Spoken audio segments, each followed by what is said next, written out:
دعا ہے خداوند کریم بحق چار معصومین علیہ السلام ہم سب کی آج کی اس عبادت کو اپنی بارگاہ میں قبول فرمائے۔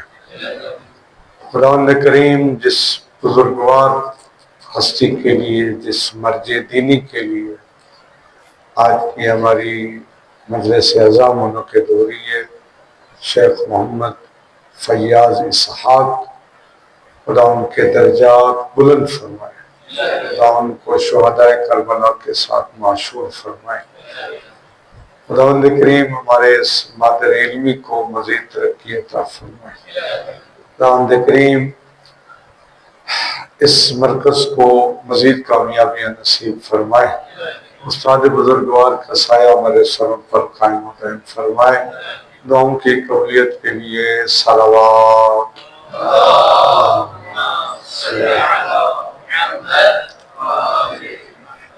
اب میں سے بعض طلباء جو منطق پڑھ رہے ہیں یا منطق پڑھ چکے ہیں، مرحوم مظفر نے شروع میں ایک بڑی خوبصورت بات کی، اس کو سمجھنے کی ضرورت ہے۔ جنہوں نے منطق پڑھی آپ کو یاد ہوگا، خلق اللہ الانسان مفطورا علی النطق، اللہ تعالیٰ نے انسان کو فطرتاً بولنے والا پیدا کیا ہے، اور وجعل اللسان آلۃ ینطق بہا، اور اللہ نے بولنے کا ایک ذریعہ زبان بھی عطا فرمائی ہے۔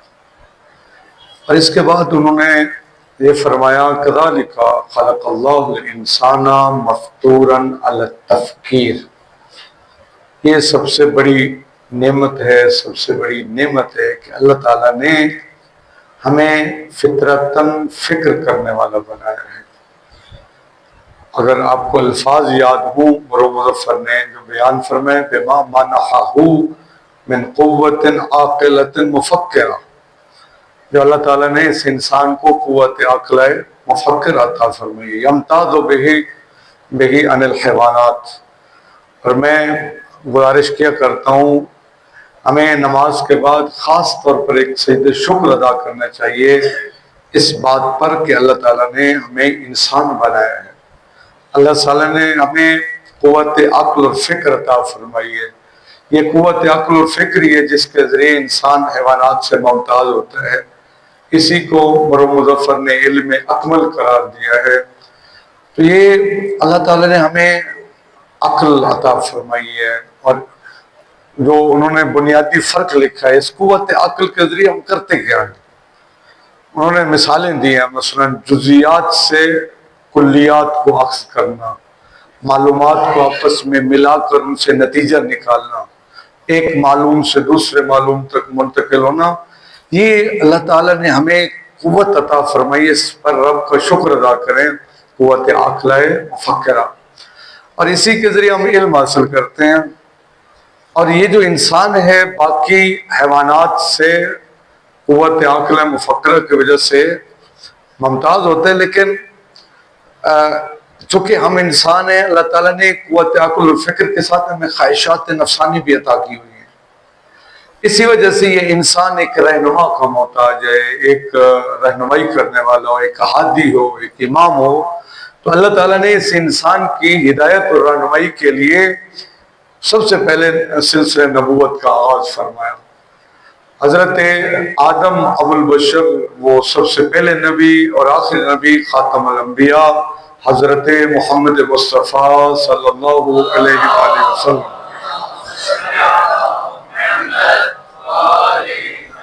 آپ آخری نبی ہیں اور حضرت آدم سب سے پہلے نبی ہیں، اور عقیدہ ختم نبوت کسی بھی مسلمان کا ایک بنیادی عقیدہ ہے۔ جب تک عقیدہ ختم نبوت کے ہم قائل نہیں ہوں گے تو باقی عقائد کا بھی اتنا زیادہ فائدہ نہیں، یہ بڑا لازمی ہے۔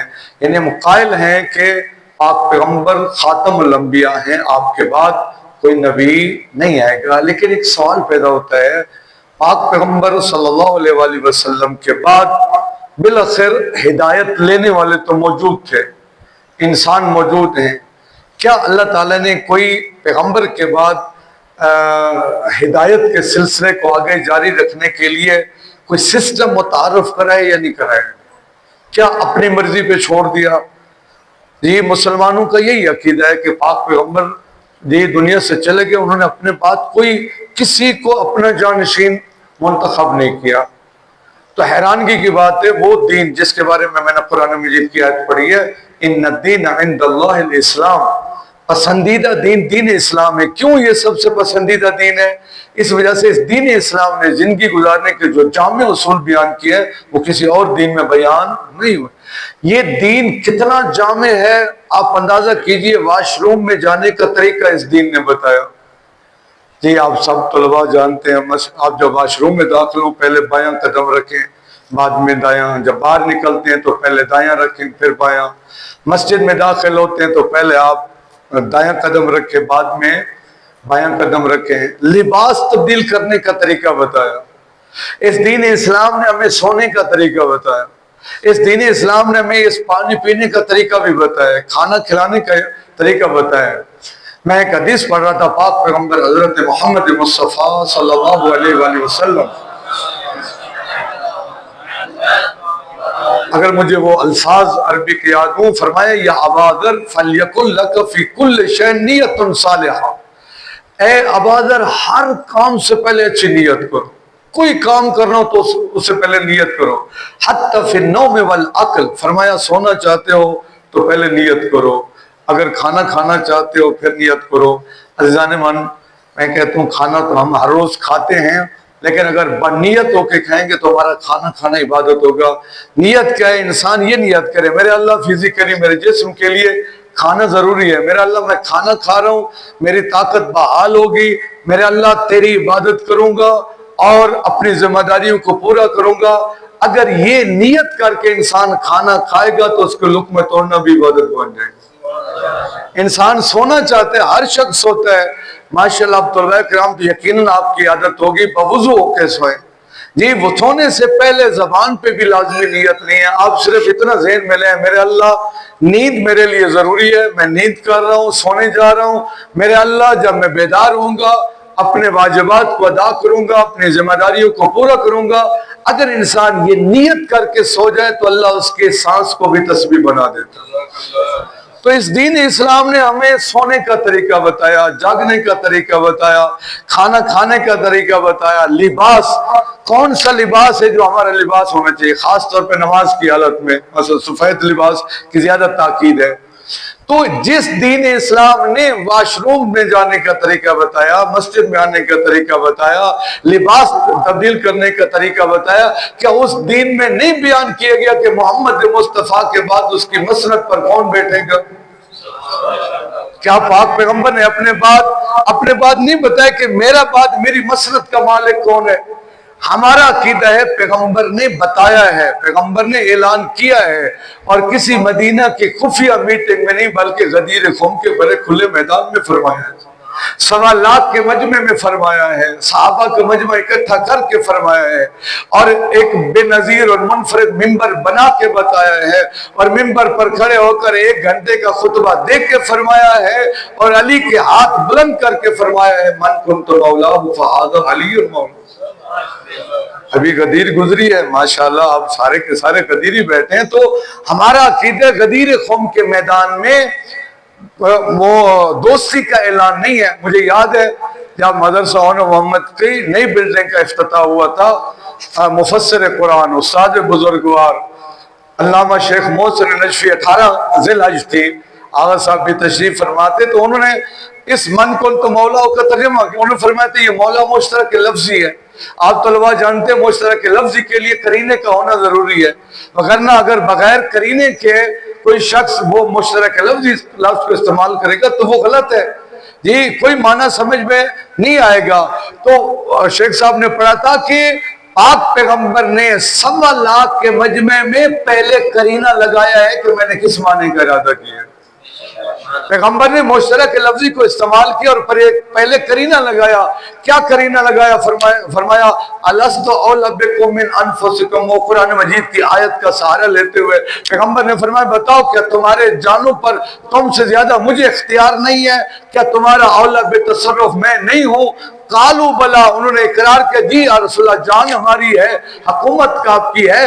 یہ اقرار لینے کے بعد، قرینہ قائم کرنے کے بعد پیغمبر اکرم نے فرمایا ان اللہ مولایا وانا مولا المؤمنین، فرماتے اللہ میرا مولا ہے اور میں مومنین کا مولا ہوں۔ اب علی ابن ابی طالب کے ہاتھ بلند کر کے فرمایا من کنت مولا ہو فہذا علی المولا۔ تو پاک پیغمبر نے اس مولا کا معنی کیا ہے، یعنی اس کا مطلب ہے، ماشاءاللہ آپ عقائد امامیہ پڑھتے ہوں گے، پڑھی ہوگی آپ نے عربی والی، اس کو ضرور پڑھیں۔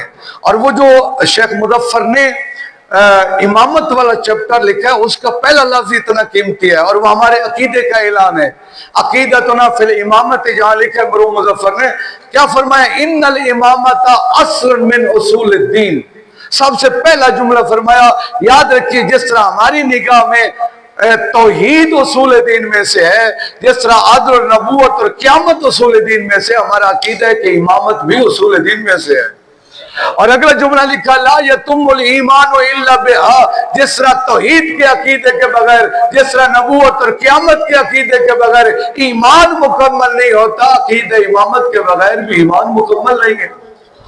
تو پاک پیغمبر صلی اللہ علیہ وآلہ وسلم نے غدیر قوم کے میدان میں اپنے جانشین کا اعلان فرمایا میرے بعد تمہارا حاکم کون ہوگا، اور کتنا سخت خطاب ہوا قرآن مجید میں۔ سورہ مائدہ آیت نمبر 66 میں بسم اللہ الرحمن الرحیم یا ایھا الرسول بلغ ما انزل الیک من ربک فإن لم تفعل فما بلغت رسالتہ۔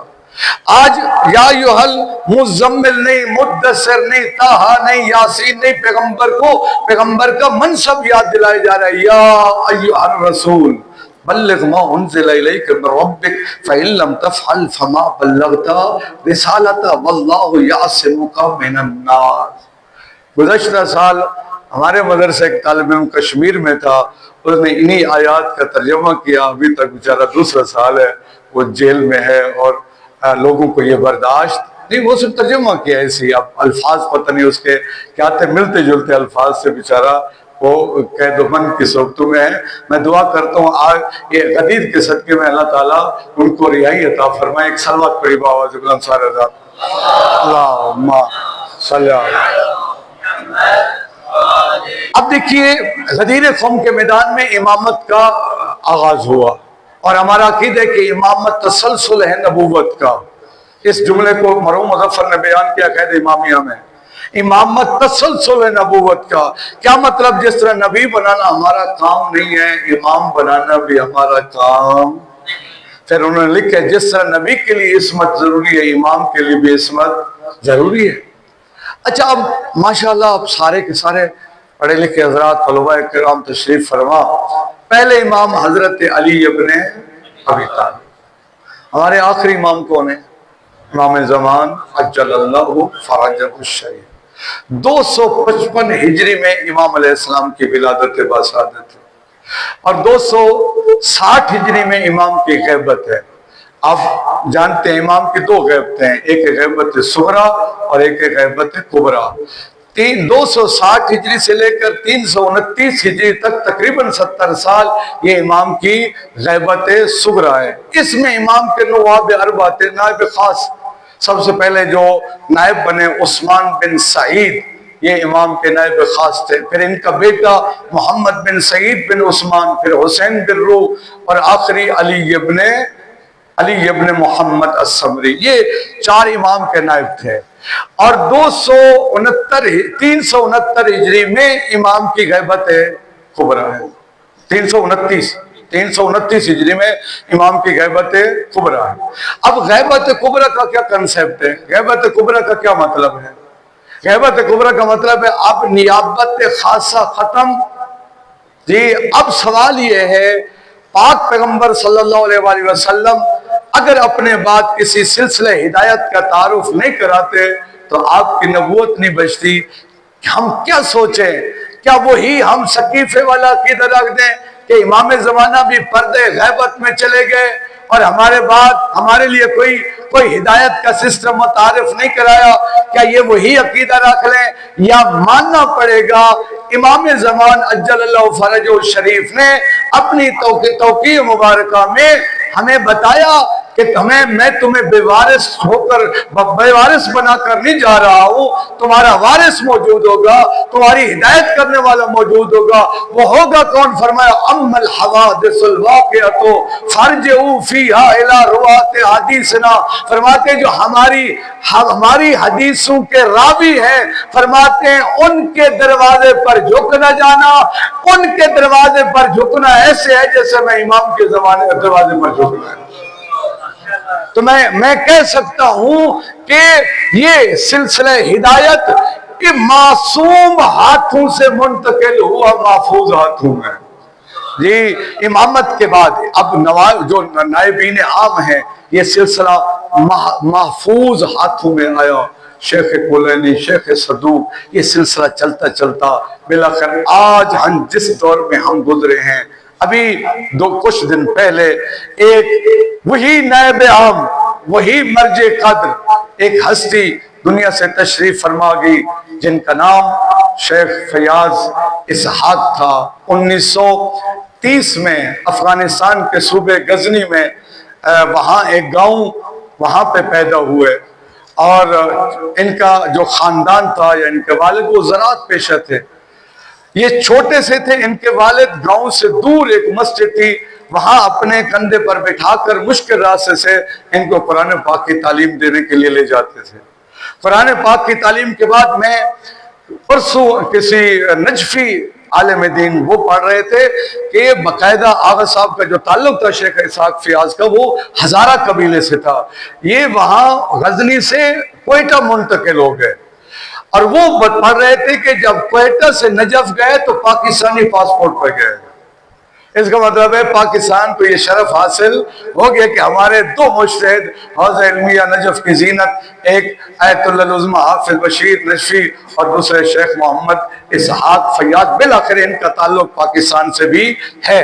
یہ جب بعض نے بیان کیا کہ قم اور مشہد بھی زیارات کے لیے تشریف لے کے، لیکن وہاں سے آپ پہنچے نجف، اور نجف میں مدرس افغانی کا شاید آپ نے نام سنو، جو قوم کے طالب علم وہ سارے ہم جانتے ہیں، ادبیات کے ماہر ترین استاد ہیں، اور اگر آپ کو موقع ملے، آسان فارسی ہے ان کی، آپ ادبیات کے حتی صرف میر سے لے کر جتنی بڑی کتابیں آپ ان کی سنیں، ان کی آڈیو مل جاتی ہیں، کمال کے استاد تھے۔ انہوں نے کس طرح عربی عبارات کو حل کیا، ان کی رہنمائی پر یہ محسن الحکیم کی خدمت میں پہنچے۔ بعد میں درس و تدریس، بلاغت، منطق، فلسفہ میں آپ نے دروس کا سلسلہ شروع کیا، اور شاگرد خاص تھے آیت اللہ العظمہ سید خوئی کے، اور ان کے معتمد ترین افراد میں سے تھے۔ اور سید خوئی کی وفات کے بعد یا ان کی شہادت کے بعد یہ وہ ہستی ہیں جنہوں نے آیت اللہ العظمہ آغا سید علی سیستانی کی مرجعیت کی حمایت کی ہے۔ 2003 میں آپ جانتے ہوں کہ نوجوان حضرات بیٹھے ہیں کہ امریکہ اور برطانیہ نے عراق پر قبضہ کیا۔ اس صدام کے دور میں شیخ فیاض بہرحال حکمت عملی تھی، جو بھی تھا، یہ حکومت کے خلاف نہیں، خاموشی سے رہ کر حوزے میں کسی نہ کسی حد تک انہوں نے درس و تدریس کا سلسلہ جاری رکھا۔ حافظ بشیر صاحب کے بلا بھی اور انہوں نے بھی کسی محاذ پر حکومت کے خلاف کسی تحریک میں شامل نہیں رہے، لیکن یقیناً مجھے یہ لگتا ہے کہ ایک سوچا سمجھا منصوبہ تھا، اور وہاں انہوں نے حوزے کو بالآخر کسی نہ کسی حد تک جاری رکھا۔ 2003 میں جب امریکہ اور اسرائیل اور برطانیہ نے عراق پر قبضہ کیا تو یہ پھر فعالیت میں آ گئے، اور آغا سیستانی کے مشورے سے امریکن اور برطانین افسروں سے، ان کے سفارت خانوں سے، ان کے سفیروں سے ملاقات کرتے رہے، اور ان کو بتاتے رہے کہ شیعہ مرجعیت کا مقام کیا ہے اور شیعہ مرجعیت سوچتی کیا ہے۔ اور میں کہتا ہوں یہ انہی پالیسیوں کا نتیجہ تھا، ان جیسی ہستیوں کا نتیجہ تھا۔ اگر آپ کو یاد ہو 2014 میں داعش نے، جس کو داعش کہتے ہیں یا آئی ایس کہتے ہیں، Islamic State Iraq and Syria, جی 60,000 کمانڈو انہوں نے عراق اور شام پر حملہ کیا۔ انہوں نے، ان کا منصوبہ یہ تھا کہ داعش یعنی دولت اسلامی عراق و شام ایک نئی حکومت تشکیل دیتے ہیں. مجھے یاد ہے میں جب 2003 میں گیا شیخ ناصر نجفی اللہ تعالیٰ ان کی حفاظت فرمائیے وہاں اس وقت حوض علمیہ نجف میں تھے تو وہاں حالات دیکھیں یہ 2003 میں یعنی وہ سال ہے جس سے صدام واصل جہنم ہو گیا تھا اس کے شدید ترین حالات. پھر امریکہ آ گیا. یہ امریکہ کے پالتو 60,000 تربیت یافتہ کمانڈو انہیں عراق اور شام پر حملہ کیا اور ان کا منصوبہ یہ تھا کہ مہینے 2 مہینے میں بس عراق اور شام پر قبضہ کر کے نئی حکومت تشکیل دے. آغا ناصر اس وقت بتاتے تھے کہ ہمیں یقین ہو گیا تھا شاید یہ کربلا اور نجف پر بھی حملہ قبضہ کر جائے. عراقیوں کو بھی یقین ہو گیا تھا کہ اب ہم بچنے والے نہیں ہیں. آپ یقین کریں 60% عراق اور شام پر قبضہ ہو چکا تھا امریکی فوجوں کا یا ان کی مدد سے داعش کا. لیکن کیا کمال ہے 15 شعبان المعظم تھا کربلا کے خطیب نے جمعے کا خطبہ تھا. جمعے کے خطبے میں فتویٰ پڑھ کے سنایا. کس فتویٰ لکھنے والے کون تھے؟ جو حضرات نجف گئے وادی السلام دار السلام کی طرف جو روڈ جاتا ہے اس کے بائیں طرف ایک پرانی سی گلی ہے. اس پرانی سی گلی میں ایک پرانا سا گھر ہے. اس پرانے سے گھر میں بیٹھا ہوا ایک 90 سال کا بوڑھا تھا جس کا نام سید علی حسینی سیستانی. انہوں نے کاغذ قلم اٹھایا اور ایک فتویٰ لکھا اور اس فتوے کا اعلان خطیب جمعہ کربلا نے اپنے خطبے میں کیا. دوسرے دن 4 لاکھ عراقی لبیک یا حسین کی صدائیں بلند کرتے ہوئے وہ روڈوں پر آ گئے اور مجتہد کے فتوے کی طاقت یہ تھی الحمدللہ آج عراق کم از کم عراق اس داعش کے نجس وجود سے پاک و پاکیزہ ہو چکا ہے. یہ میری مجتہدین کی کوشش تھی. یہ ان ہستیوں کی کاوشیں تھیں. یہ ان کی محنتیں تھیں ان جیسی ہستیات میں. تو شیخ فیاض انہوں نے پھر یہ وہ ہستی ہیں ان کی بہت ساری تصنیفات بھی ہیں خاص طور پر علمی حلقوں میں جو درس سے خارج دیا کرتے تھے آیت اللہ العظمیٰ خوئی ان کے درس سے خارج کو ریٹن تحریر میں لائے یہ شیخ فیاض.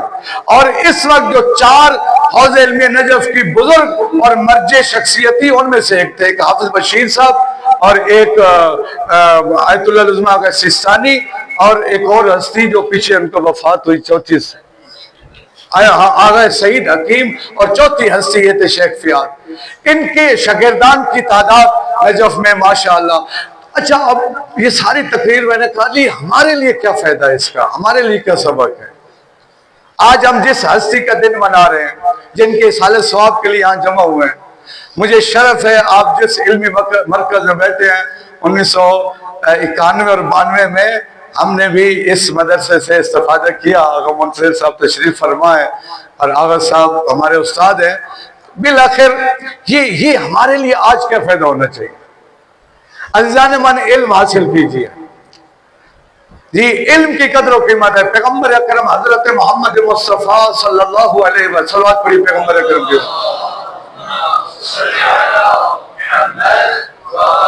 آپ کا ایک فرمان مبارک پیش کرتا ہوں. آپ فرماتے ہیں کہ اکثرکم قدرا اکثرہم علما اقلکم قدرا اقلکم علما. فرماتے تم میں سے جس کا علم زیادہ ہے اس کی قدر و قیمت بھی زیادہ ہے. جس کا علم کم ہے اس کی قدر و قیمت بھی کم ہے. میرے دوستو اسی گفتگو پر اپنی بات تمام کروں گا. اس دین کی حفاظت کیجئے پڑھیے جی. اور آج آغا خامنہ ایسی ہستی نے 96 سال کی عمر میں اپنی جان کا نذرانہ پیش کر کے شہادت کا درجہ حاصل کر کے ہمارے لیے کیا سبق دیا ہے. اس دین پر بڑا خرچہ ہے. محمد و آل محمد کا محرم شروع ہونے والا ہے جی. تاریخ کربلا شروع ہونے والی ہے. میں علامہ اختر بار نجفی مرحوم نے ایک روایت پڑھی تھی. اس روایت کو پڑھتا ہوں 2 آنسو آ جائیں گے. خداوند کریم اس کا ثواب شیخ فیاض اسحاق کے نام اعمال میں درج فرمائے گا. 6 مہینے کا بچہ ہونا ماں اس کو روتا ہوا برداشت نہیں کر سکتی. جن گھروں میں چھوٹے چھوٹے بچے ہیں نا وہ جانتے ہیں 6 مہینے کا بچہ ہو اور روئے تو ماں برداشت نہیں کر سکتی. اللہ جانے اس ماں کے دل پر کیا گزری ہوگی جس نے 6 مہینے کے بچے علیہ السلام کو ہاتھوں پہ ذبح شدہ دیکھا. اللہ اکبر. جب آئی تھی نا مختار کی شاہی، روایت میں سن رہا تھا علامہ شیخ اختر عباس نجفی علیہ مقاموں سے، ایک شخص کوفہ سے مدینے آیا، امام سجاد علیہ السلام سے ملاقات کی، والے نے پوچھا کہاں سے آ رہے؟ کہتے کوفے سے آ رہا ہوں۔ فرماتے تو کوفے سے آ رہے ہیں، اتنا بتا جب تو کوفے سے چلا تھا کیا ابھی تک حرمل زندہ تھا؟ اللہ اکبر، کیونکہ مختار نے سادات کے قاتل چن چن کے مارے تھے، جن کا جب قاتل مارا جاتا سر سید سجاد کی خدمت میں بھیجتے، سید سجاد کے جگر کو سکون ملتا۔ سید سجاد فرماتے ہیں تو جب آیا کوفے سے اتنا بتا، ذرا سوچئے امام سجاد علیہ السلام نے بابے کے قاتل کا نام نہیں لیا، علی اکبر کے قاتل کا نام نہیں لیا، عباس کے قاتل کا نام نہیں لیا۔ فرماتے اتنا بتا جب تو کوفہ سے تھا ابھی تک حرمل زندہ تھا؟ کہتا جی مولا زندہ تھا۔ فرماتے اب جو تو واپس جانا کوفے، جا کر مختار سے کہنا سید سجاد تیرا شکریہ ادا کرتا ہے، تیری وجہ سے میرے پردے داروں نے سر کے بال دھوئے ہیں، تیری وجہ سے میرے گھر میں چولہا جلا ہے، تیری وجہ سے میرے گھر میں روٹیاں بھی پکی ہیں، لیکن اسے جا کر کہو سید سجاد فرماتے ہیں جتنا جلدی ہو سکتا ہے حرمل کا سر میں۔ اللہ اکبر، جب مختار کو یہ اطلاع ملی نا کہ سید سجاد حرمل کا سر مانگ رہے ہیں، یہ حرمل خود گیا، مختار خود گیا، اس نے حرمل کو گرفتار کیا اور اس کو دربار میں لے آیا۔ مختار نے اس کے منہ پر تماچا مارا۔ مختار فرماتے ہیں بتا کمینہ تو نے کربلا میں کون سا ظلم کیا ہے؟ یہ مختار کی عادت تھی، جس قاتل کو پکڑتا اس سے ظلم پوچھتا۔ مختار فرماتے حرمل بتا تو نے کربلا میں کون سا ظلم کیا ہے؟ قبلہ صاحب پڑھ رہے تھے، مختار سے کہتا ہے حرمل، کہتے ہیں کربلا کے میدان میں 10 محرم کو میرے پاس 3 تیر تھے، میں نے تینوں تیر چلائے ہیں، میرا کوئی نشانہ خطا نہیں گیا۔ اللہ اکبر، میرے تینوں تیر نشانے پر لگے ہیں۔ مختار کہتے ہیں بتا کون سے تیر؟ سن پائیں گے عزاداروں، بڑا مشکل ہے۔ کہتے ہیں مختار پہلا تیر میں نے غازی عباس کو مارا ہے، جب پانی کی مشک لے کر عباس خیمے کی طرف بڑھے، یہ کہتے ہیں میں نے تیر اٹھایا، کہتا ہے یہاں تھوڑی سی خطا ہوئی مجھ سے، میں نے تیر اٹھایا، میں نے نشانہ مشق کا لگایا، لیکن تیر عباس کی آنکھ میں چلا گیا۔ اللہ اکبر، میں کیسے جملہ پڑھوں، ہماری آنکھ میں کوئی چیز چلی جائے ہاتھوں سے نکالتے ہیں، ذرا آپ سوچئے جس کے آنکھوں میں تیر لگا ہو اور بازو قلم ہو گئے ہو، اجرکم اللہ۔ نہیں معلوم جب حضرت امام حسین حضرت عباس کے لاشے پر آئے اور حضرت عباس نے کہا تھا مولا ایک آنکھ میں تیر ہے، دوسری آنکھ میں ریت اور خون ہے، مولا تیر بھی نکالیے، ریت اور خون بھی صاف کیجئے۔ نہیں معلوم حسین کے جگر کے ساتھ کیا گزری ہوگی جب غازی کی آنکھ میں لگے ہوئے تیر میں ہاتھ ڈالا ہوگا۔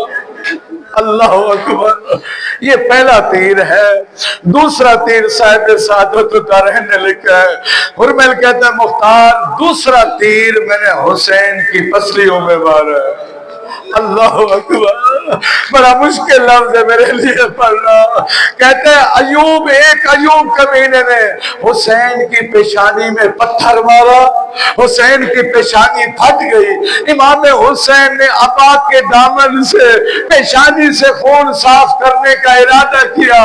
کمینہ کہتا ہے مختار مجھے وہ جگہ نظر آئی جہاں محمد مصطفیٰ بوسے لیا کرتے تھے، میں نے حسین کی پسلیوں کا نشانہ لیا، حسین کی پسلیوں میں تیر پیوست ہوا، سامنے نہ نکال سکے، پشت کی طرف سے نکالا۔ اجرکم اللہ، اللہ ہمارے اس پرسے کو قبول فرمائے۔ عزیزانو 2 تیر پڑھ چکا ہوں۔ مختار کو پہلے کہتے کمینہ بتا تو نے تیسرا تیر کب مارا؟ کہتے ہیں میں نے تیسرا تیر حسین کے صغیر کو مارا، اور جب کربلا کے میدان میں حسین کے ہاتھوں سسگر آیا ہوا تھا، حسین کہہ رہے تھے اِلَّمْ تَرْحَمُونِ فَرْحَمُوا هَذَا الطِّفْلَ الصَّغِيرَ۔ سکرات سے کسی نے پوچھا پوچھا تھا کوئی ایسا موقع ہے جو موت سے زیادہ سخت ہو؟